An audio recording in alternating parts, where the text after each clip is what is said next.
Yeah. So good afternoon, everyone. My name is Christina M. Santelices. This is our virtual class second meeting for General Chemistry 1.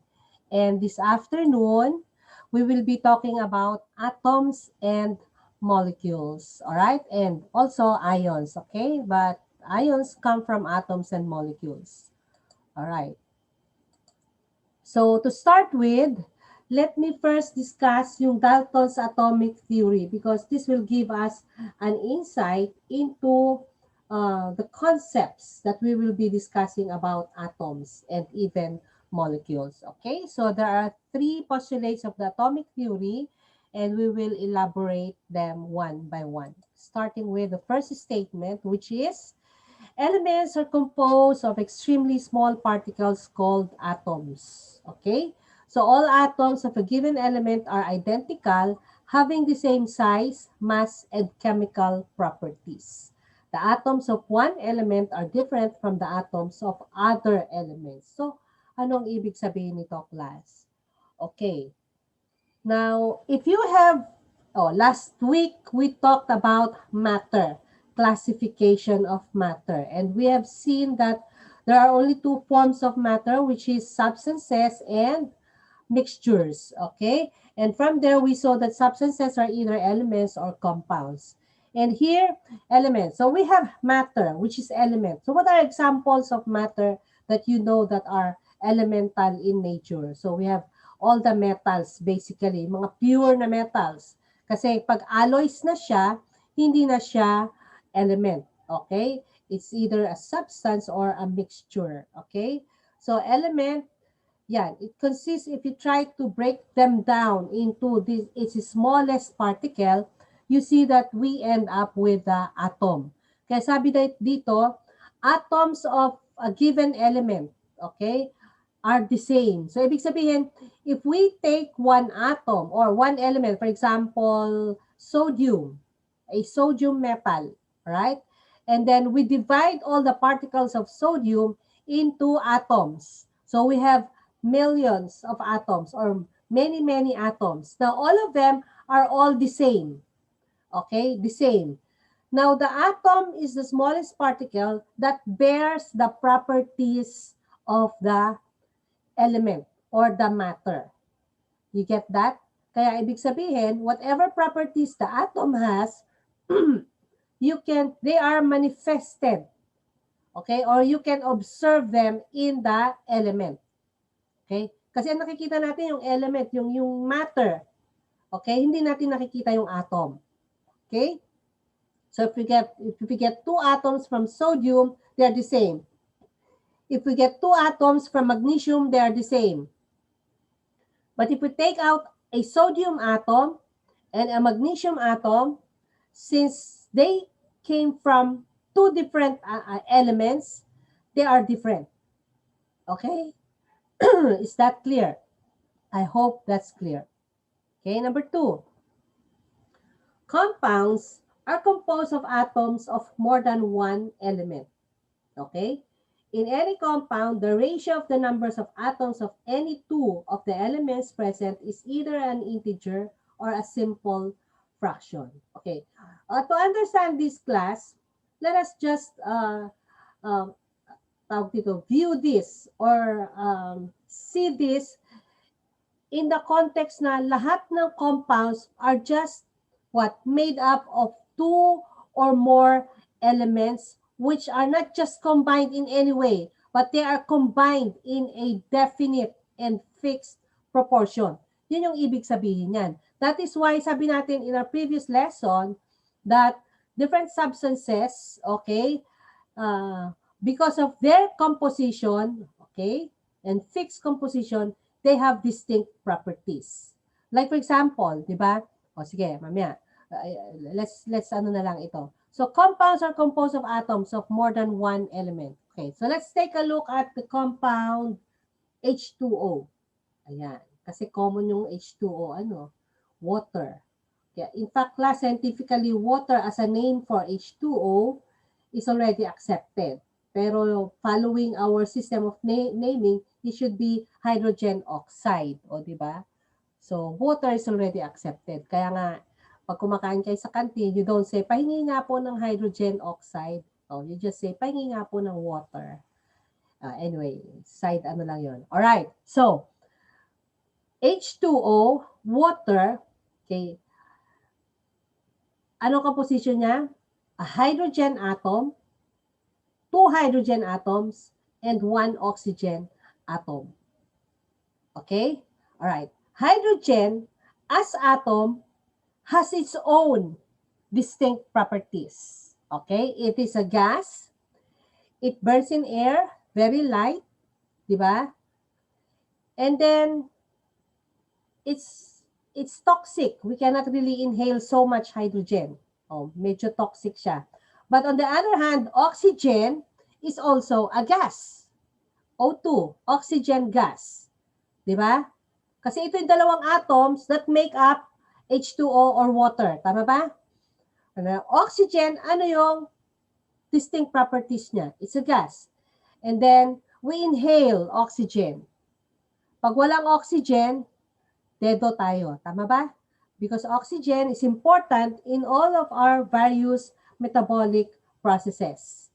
Tama ba? Okay? Ayan. So, the two different properties. Now, when they combine in distinct and constant proportion, so lalabas na yung kanilang distinct properties as H2O. No longer as hydrogen, no longer as oxygen, but as H2O. Tama ba? Nasaan na dito? Sa state na lang it no longer exists as a gas. Ano ba ang water? It can exist, yes, it can exist as a gas in the form of water vapor. But why is it called water vapor? Oh, why is gaseous water called water vapor and oxygen is called oxygen gas and not oxygen vapor? Why is that so? Because water in nature exists as liquid. And it becomes a gas, okay, when you vaporize it. That's why you say water vapor. Tama ba? But oxygen in nature exists as a gas. That's why you call it oxygen gas. Okay, now, as oxygen, water in its natural, under normal condition is liquid. You don't inhale water, liquid water. Tama ba? Diba? But maybe sometimes you can inhale water vapor. Right? O, kaya kapag naging excess yan sisipunin ka or something. Alright. So yun, di ba? Nabago yung characteristics. Right? So that's what we meant by what compounds are, which are composed of atoms of more than one element. Next, a chemical reaction. Ayan. We talk now about a chemical reaction. It only involves the separation, combination, or rearrangement of atoms. Okay. It does not result in their creation or destruction. Anong ibig sabihin yan? Okay, let me show you. Okay, let me see. Are you listening? I hope you're listening. Okay. Ayan. So, nobody is chatting. Alright.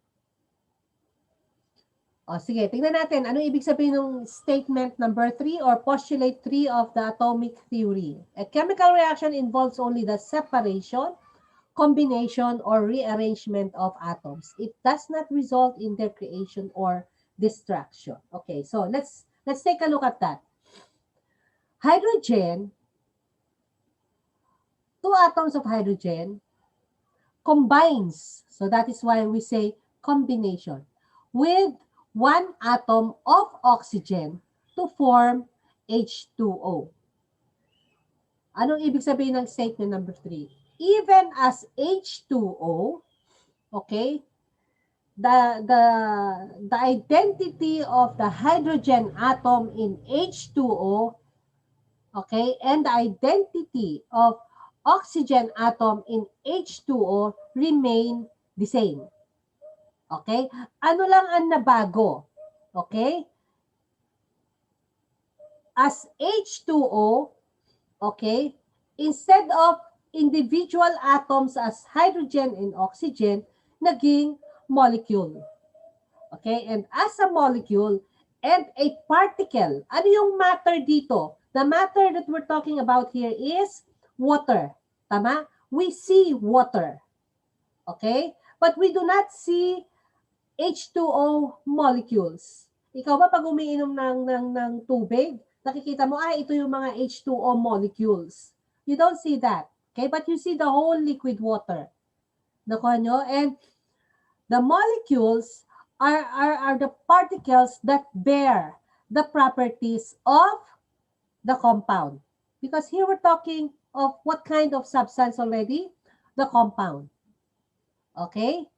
And kaya nga, dahil naging chemical reaction, okay, kasi nag-change ng properties.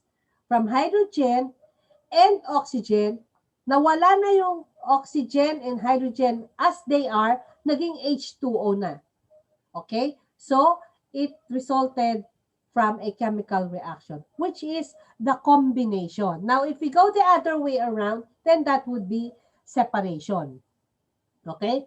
Now, rearrangement if para bang exchange partner lang. Like for example, sodium hydroxide plus HCl, si sodium, iniwanan niya si OH, nakipag-join kay Cl.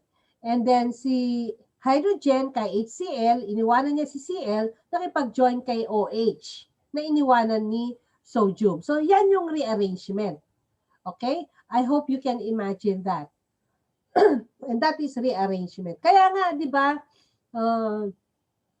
I always say this story pag nagdi-discuss ako. It is possible that a carbon atom from your skin pwedeng nanggaling sa, sabihin na natin, namatay na pusa ng kapitbahay ninyo. Kasi, ano lang arrangement. In other words, a chemical reaction involves only the movement of atoms. Okay, so paano kaya nangyari yun? Na yung isang carbon atom sa skin ninyo ay galing sa namatay na pusa ng kapitbahay ninyo. O sige, kwentuhan muna tayo ng kaunti, okay? Let's have a short storytelling, okay?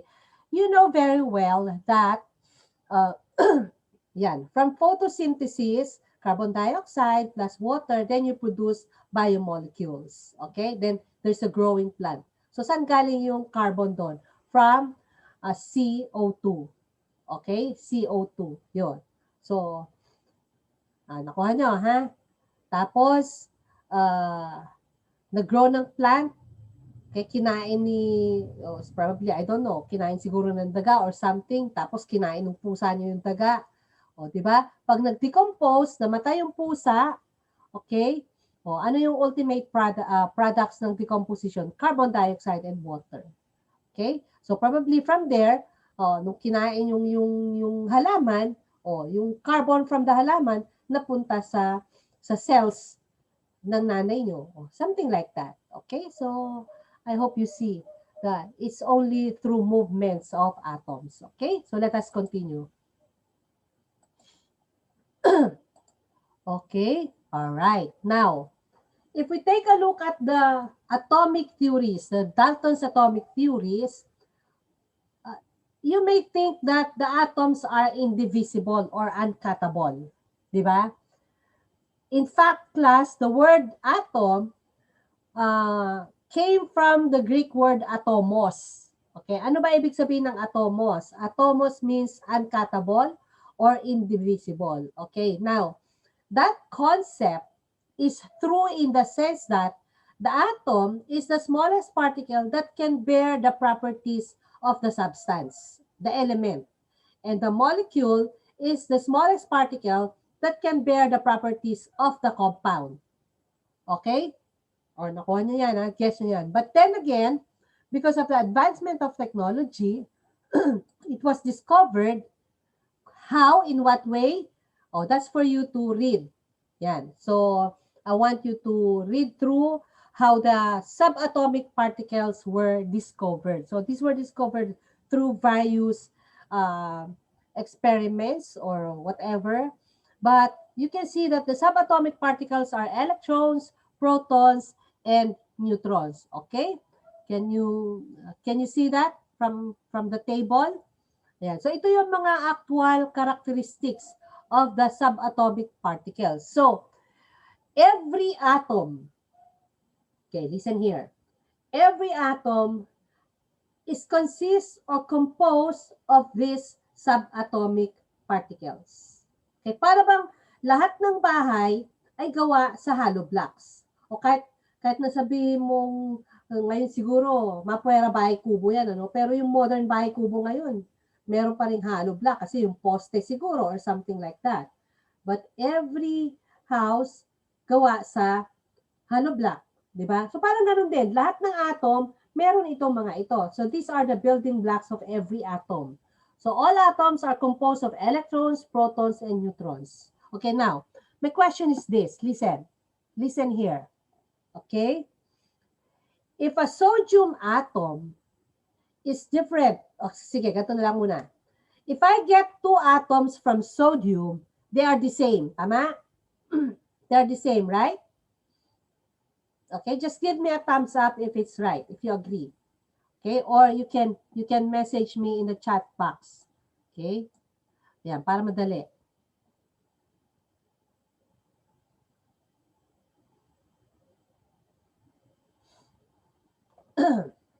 Okay, ayan. So, two atoms from sodium, they're the same. All right, correct, tama. Now, two atoms from magnesium, they are the same. Tama din. Okay, now, if I get one atom from sodium and one atom from magnesium, okay, are they the same? Oh, type it on the chat box. Are they the same? Yes or no? No, very good. Okay, no. Kasi sabi ng atomic theory, atoms from different elements differ from each other. That's correct. Okay. So dalawa ha, an atom from sodium, an atom from magnesium. Now, if I get a proton from sodium and a proton from magnesium, are these two protons the same? Yes or no? Type it on the chat box. Yes or no? The same? Yes? Oh, parang isa lang ang nakatama. No. They are the same. They are not different. Ano ba tanong ko? Sorry. Are they the same or not? The same, yes. Okay, so you give correct answer. All of them are the same. So, ibig sabihin, all protons, kahit saan galing na atom, pareho. Kasi itong table na ito na nakikita nyo sa screen, it does not say here that these are the subatomic particles for sodium or these are the subatomic particles for magnesium, etc., etc. The fact that it's just subatomic particles, that means electrons, whether they come from sodium, magnesium, oxygen, whatever atom, all of them are the same. In other words, these subatomic particles are the building blocks of every atom. Okay, now, my next question is, how come if all of these are the, so, ganito ha, a sodium atom is made up of these particles. A magnesium atom is made up also of these particles. Then sabi niyo sa akin kanina, okay, lahat yung mga subatomic particles na yan, pare-pareho. Yan. So, a proton from sodium, the same as a proton from magnesium. Then how come a sodium atom is different from a magnesium atom? How come? Okay, some of you answered here sa amount, ma'am. Okay, probably, sige, hindi. Amount is not the right term, but they differ in composition. Okay, they vary in composition. Okay, very good.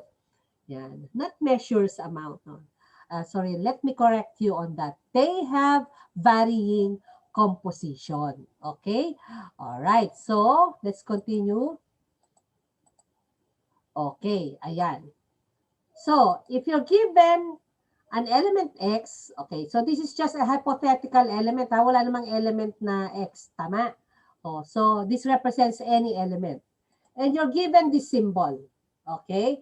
With that symbol, you will be able to know the composition of that element. How many protons, how many electrons, how many neutrons? Yun.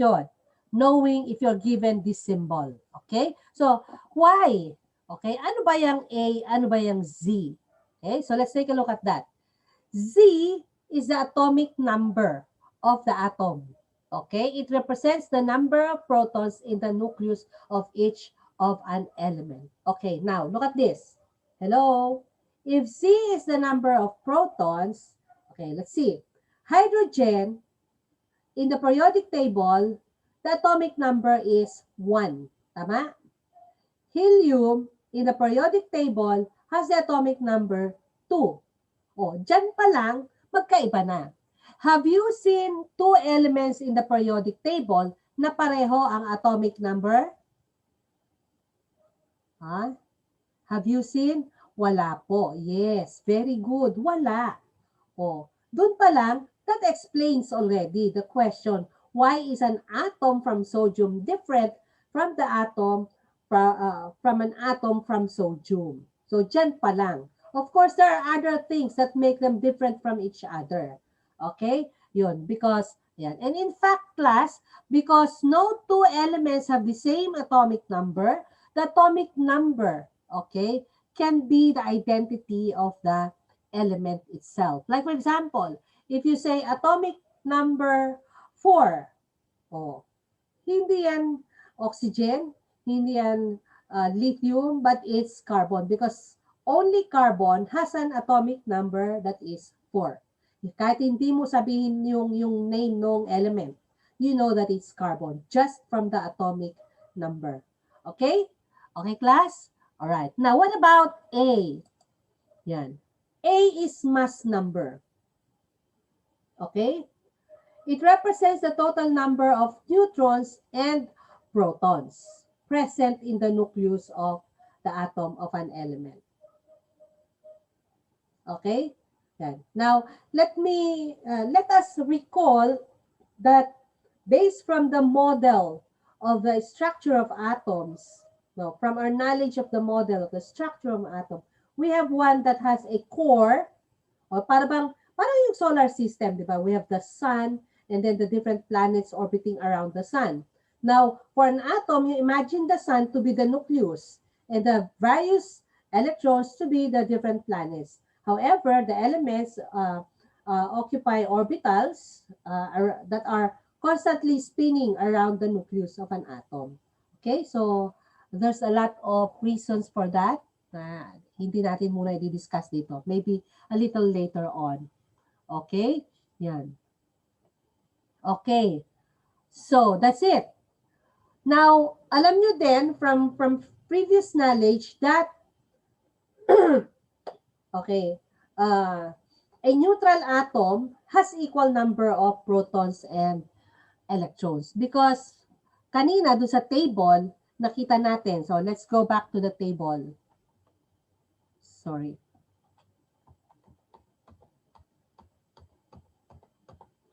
Yan, di ba? Electron, this is the actual charge. Okay? And this is the actual mass. Compared to the proton and neutron, it is almost massless. Kaya in terms of mass unit, it is assigned 0. In terms of atomic mass unit, it is assigned 0. Whereas proton and neutrons, because they are exactly the same in mass, they are assigned a atomic mass unit of 1 each. So, ganun din pagdating sa electrons and protons. That you can see that they have exactly the same charge values. Okay? However, electron is negative and then proton is positive. So, in terms of charge unit, we say that an electron is negative 1 and a proton is positive 1. Now, why is a neutron assigned a charge unit of 0? Because it has no charge. It is electrically neutral. Okay? Yan. So, ito yung source ng ating charges. Alright? Yan. So, this is clear. Okay. So, if you are given this, walang charge ha, kasi mamaya titingnan natin. So, that means carbon has equal number of protons and electrons. So, what is the composition of carbon in this case? So, it has what? And what is the composition of nitrogen in this case? Diba? Oh, anybody? Oh, makinig dito. Don't focus on the chat. Okay? Nandi-divide yung attention nyo. Makinig dito. Okay. So here, the composition of carbon is 6 protons, 6 electrons, and 6 neutrons. Why? 6 is the atomic number which represents what? The number of protons. And sabi natin, if the atom is neutral siya, walang charge, then there are equal number of protons and electrons. So that means, if this is neutral, and it has 6 protons, then it has 6 what? Electrons. Diba? 6, positive 6 plus negative 6 equals 0. O diba? Algebraically, it is 0. Kaya 0 ang charge niya. Alright? Do you get that? And the mass number is 12. And sabi natin kanina, mass number 12, proton plus neutron. If there are 6 protons, then the remaining 6 must be neutrons. Okay, so that is why ito ang composition ng carbon. And ganun din, sodium, 7 protons, 7 electrons, and 7 neutrons. Okay, is that clear? Okay, you chat or thumbs up if this is clear. All right, now, on the screen, there are 2 symbols, okay, with their atomic number and atomic mass, right? So I want you to siguro later on na lang, just copy that and pag-practicean nyo na lang after our discussion to determine yung kanilang composition, okay? And then, pag sa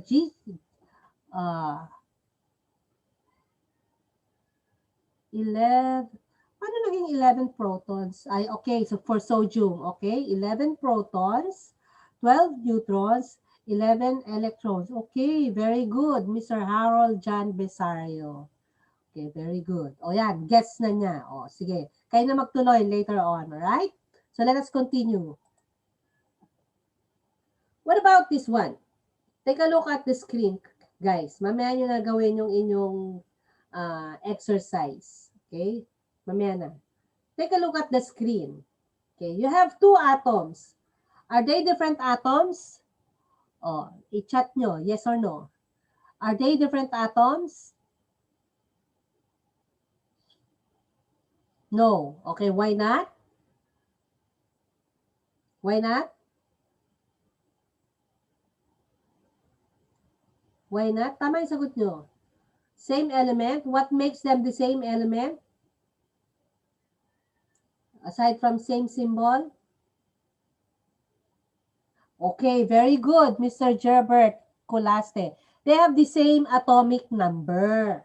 Yun, that's the answer. That's the right answer. Okay, very good. Si Gerbert at saka si Patricia Jeremilos. Very good. Because they have the same atomic number. Ano ang magkaiba?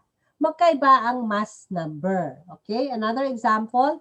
Yan. So all of them are carbon atoms. Diba sabi ko kanina, the atomic number is the identity of the element. Since pareho yung atomic number nito, okay, the same atom yan, the same element. Ganon din dito. Ano lang ang naiba? The mass numbers. Okay? So what's responsible for the differences in mass numbers? Sige nga, let me see. What is responsible for the differences in mass number? Talaga, electron? Any other answer? Neutron. Okay, very good. Neutron. Hindi neutron. Hindi neutron. Shaina. Anyway, typographical lang siguro. Yes, they vary just in number of neutrons. Okay. So, ang tawag dito ay isotopes. Okay. They are called isotopes. Okay. So, what are isotopes?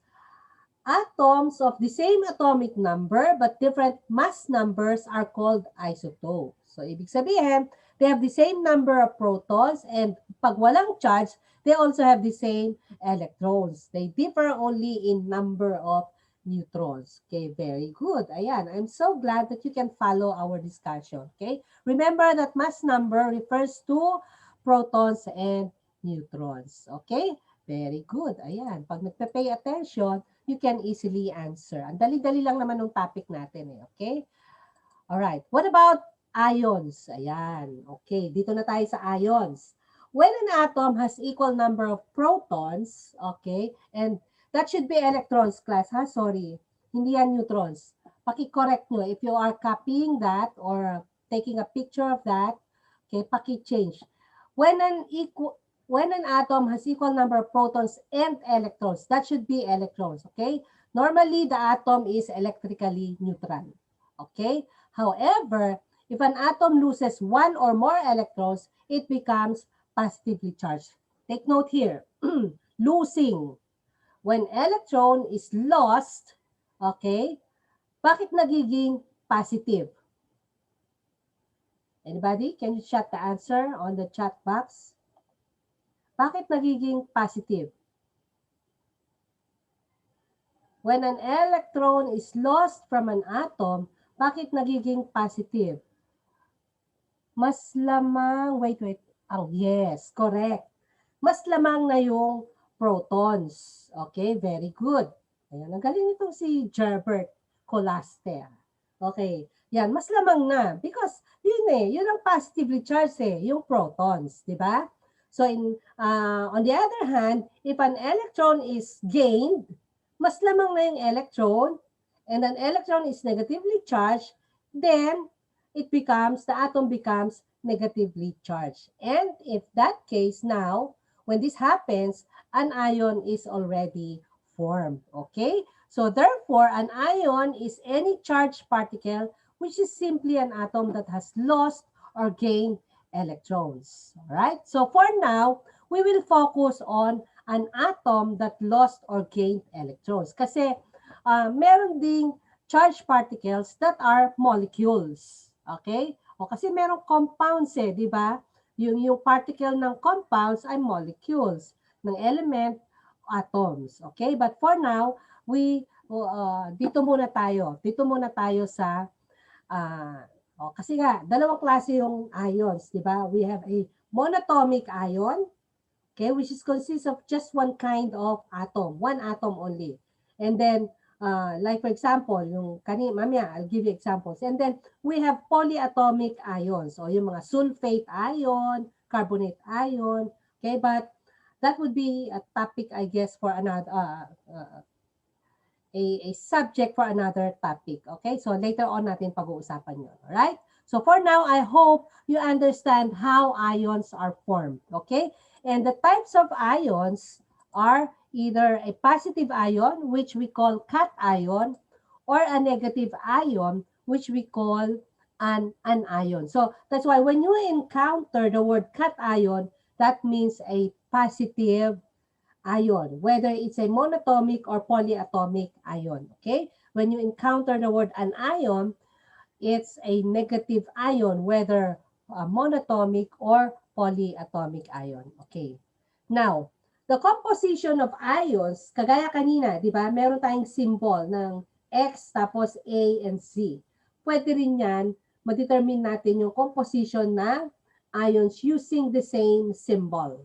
Okay, kaya sabi dito, the composition of ions can also be determined if the mass number and atomic number are given. Ions can be symbolized by writing the chemical symbol for the atom, followed by a superscript indicating the ion's charge. So example, ito. Now in this case, calcium has lost 2 electrons, kaya positive 2. And here, nitrogen, 3 negative. The nitrogen atom, a neutral nitrogen atom, has gained 3 electrons. That is why it has a negative 3 charge. Okay, so for the symbol, ito yun na may charge. O kanina, kung wala yung charge na yan, just like kanina yung examples natin, then protons and electrons are equal. In this case, kaya siya positive 2 because it lost 2 electrons. Kaya nga yung electrons niya ay 18 na lang instead of 20. Okay? Ayan. So, and then it has 20 neutrons. Remember, calcium lost 2 electrons in this case. Alright? Is that clear? Very good. Okay. Is that clear? You can thumbs up virtually or say yes. Okay. Thank you. Very good. Okay, so let's continue. Alright? So, this is an example. Okay? another one, and another one. You just copy them, and then you can work on it. Oh, siguro, let me see how much time remaining we have. Oh, so we almost don't have time anymore. So siguro, if you can give me, can chat, you can write on the chat box your composition, then that would be fine. I'll give you 2 minutes to answer just sodium lang. Yung magnesium and oxygen ions, you can work after our discussion. Okay, so let me see. Sodium, 11 protons, 10 neutrons, 23 electrons. Any other answer? Any other answer? 11 protons, 12 neutrons, 10 electrons. Okay, that's the correct answer. Okay, very good, Harold. 11 protons. Why? Kasi atomic number 11. And then 12 neutrons. Okay? O, di ba? Mass number is proton plus neutron. If you have 11 protons, edi 12 na lang remaining from the mass number, kaya 12 neutrons. And then, why 10 electrons? Okay? Pag wala yung charge na yan, yung positive na yan, there should be 11 electrons. Kaya naging positive, it lost 1 electron, kaya 10 electrons na lang. Okay, very good. Ayan. All right? So you just copy the other two ions and then you just work at home. You can message me on our GC later on to check if you have correct answers. Okay? All right. So, thank you. That's all for our discussion for atoms, molecules, and ions for this afternoon.